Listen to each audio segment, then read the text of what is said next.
तर आजच यूट्यूबवर हिंदुस्तान 24 तास न्यूज चॅनलला सबस्क्राईब करा आणि बेल आयकॉन दाबायला विसरू नका। अमर रहे दिबा पाटील साहेब अमर रहे, अमर रहे दिबा पाटील साहेब अमर रहे, अमर रहे दिबा पाटील साहेब अमर रहे, मुंबई आंतरराष्ट्रीय विमानतळाला नाव कुणाचे? दिबा पाटील साहेबांचे, मुंबई आंतरराष्ट्रीय विमानतळाला नाव कुणाचे? दिबा पाटील साहेबांचे।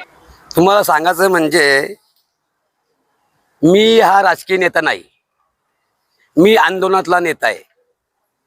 परंतु काही गोष्टी घडत गेल्या ज्यावेळी 27 गाव दिबा पाटील 27 गाव आंतरराष्ट्रीय आपण विमानतळाची कमिटी स्थापन केली, त्या कमिटीचा मी उपाध्यक्ष आहे। माझा एकच विचार होता का जे आता विमानतळ इथं होतंय त्या विमानतळाचा दिबा पाटील साहेबांचं नाव अद्याप तरी दिलेलं नाही, पण तिथं मिळणाऱ्या नोकऱ्या असतील यासाठी आपण आपल्या संघर्ष समितीच्या माध्यमातून जिल्हा परिषद आणि पंचायत समितीचे उमेदवार करूया आणि आपण आपली ताकद या लोकांना दाखवण्याची आमची इच्छा होती। त्यासाठी मी स्वतः सांगितलं काही झालं तरी आपण दिबांचा झेंडा घेऊ ना, आपण विमानतळासाठी इथं लागणाऱ्या स्थानिक लोकांना नोकऱ्या मिळण्यासाठी आपण भांडूया। त्यासाठी आपण प्रत्येक पक्षाकडे जाऊ, मग भाजपला असतील किंवा महाविकास आघाडी, कारण प्रत्येकाला प्रत्येक पक्षाची गरज असते। हे माझे विचार सर्वांना पटले, पण काही लोक असे होते की राकेश गायकवाड सारखे, त्यांनी सांगितलं मामा तू दिबांच्या नावासाठी निघलास, तुला 27 मतं पडणार नाही। मी त्याला त्यावेळी मला सांगितलं दिबा हे तुला कळलेलं नाही।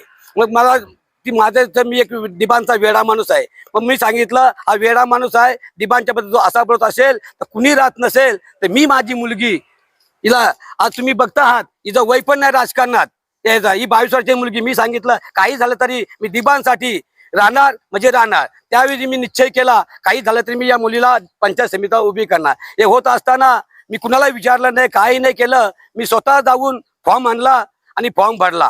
माझ्या भाऊबंधांना सुद्धा मी विचारलं नाही, कारण मला भाजपवाल्यांची तराई माहिती होती, कारण कदाचित माझ्या मुलीचं फॉर्म खातील किंवा चोरतील आणि बाद करतील। परंतु ज्यावेळी शान्नीमध्ये ह्या मुलीचा फॉर्म टिकला त्यावेळी पहिल्यांदा माझ्या भाऊबंधांची माझ्या कुटुंबाची मी मिटिंग लावली, कारण मी 25 वर्ष या कुटुंबाच्या विरोधात आहे। कशासाठी तर भाजपसाठी मी अहोरात्र भाजपसाठी काम केलेलं आहे, माझा कुटुंब सोडला होता। परंतु मी त्यांना विचारलं बाबा असं असं मला दिबांचा विचार घेऊन पुढे जायचं आहे, कारण मला जे मी आज चैनी घालतो हे सोनं नाणं माझ्याकडे गाड्या घोड्या आहेत, हे कुणामुळे तर दिबांग फुले आहे।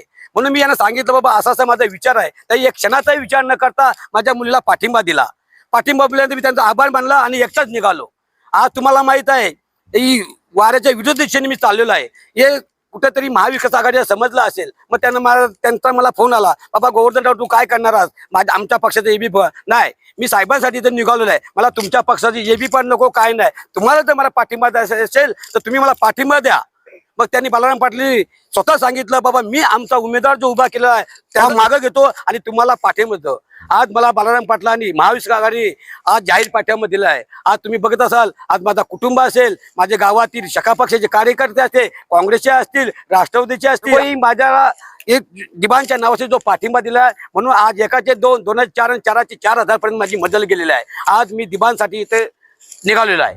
माझा एकच मुद्दा असेल साहेब, तुम्हाला माहिती असेल हे बघा आता विमानात तुम्हाला आवाज येत आहे, ज्यावेळी विमानतळ इथं 25 डिसेंबर नाताळच्या दिवशी विमानतळाचं ओपनिंग झालं, उद्घाटन झालं, त्यावेळी आपल्याला सांगितलं गेलं असेल, मोदी साहेब इथं आले असतील, बाबा दिबांच्या नावाचा इतर प्रस्ताव आलेला आहे, दिबांचं नाव आपल्याला देता येईल। मग मला सांगा त्यावेळी कुणीही, मग देवेंद्र फडणवीस असतील किंवा मोदी साहेब असतील, कुणीही दिबांचं नाव उच्चारलेलं नाही। ही फक्त आपल्या लोकांना भुलतापा देऊन एक सांगितलं आहे। त्यासाठी मी सांगितलं जोपर्यंत दिबांचं नाव विमानतळ आंतरराष्ट्रीय मला येत नाही तोपर्यंत या सत्ताधाऱ्यांना मतदान द्यायचं नाही अशी लोकांची भावना झालेली आहे। म्हणून मी माझी पर्वा न करता काही होऊ दे, हारजीत होणार तो भाग नंतर, पण एक दिबांचा विचार घेऊन मी एकटा निघालेलो आहे। याच्या पलीकडे जाऊन तुम्हाला मी सांगतो, आज विमानतळाचं नाव देणारच नाही। जर नाव द्यायचं असतं तर तुम्हाला माहिती आहे अभ्यास करायची गरज नाही, काय नाही। ज्यावेळी नोटबंदी झाली तर मोदी साहेबांनी रात्री 8 वाजता नोटबंदीचा निर्णय केलेला आहे। मग यांना नाव द्यायचं असेल तर 3 महिन्याचा अवधी कशासाठी, कुणी यासाठी काय केलं, कोण काय बोललो, मला कुणावर टीका करायची नाही, मला काय करायचं ते करायचं आहे। जोपर्यंत दिबा पाटील साहेबांचं आंतरराष्ट्रीय विमानतळाला नाव येत नाही तोपर्यंत इथे कमलाला आपण मतदान करता नाही ही आम्ही शपथ घेतली. त्यासाठी माझी मुलगी सलोनी डागू, तुम्हाला माहिती असेल हिचा वय पण आज 22 वर्षे, पहिल्यांदा हिला मतदान आलेलं आहे. तरी पण एक रोपटं लावलेलं आहे दिबांच्या नावाशी. आज विमानांच्या आवाजाने जो दिबांचं नाव पुसत चाललेलं आहे, कुठंतरी या रोपटा लावून त्याला आपण सर्व खतपाणी घालून या दिबांचं नाव जोपर्यंत येत नाही तोपर्यंत कमला मत देत नाही हे मी जाहीर तुम्हाला सांगतो. तर आजच यूट्यूबवर हिंदुस्तान 24 तास न्यूज चॅनलला सबस्क्राईब करा आणि बेल आयकॉन दाबायला विसरू नका.